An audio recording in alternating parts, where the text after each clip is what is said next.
Hi, I'm Chad Busenich, Engineering Manager with SumoSprings International. Today we have this 1996 Suzuki Jimny 4x4 in the shop. We're going to be installing our SSR-704-40 kit.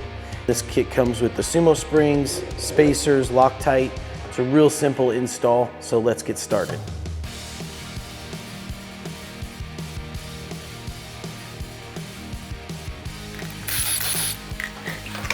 Okay, so the first thing we want to do is remove this factory bump stop.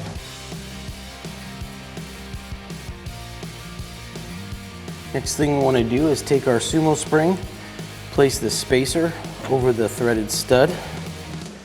We're going to add a little bit of Loctite to the threads.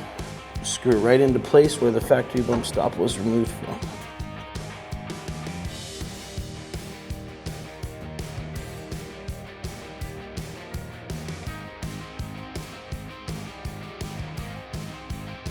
So we'll do the same process on the other side of the vehicle, and that concludes the installation of our SSR 704-40 on the Suzuki Jimny.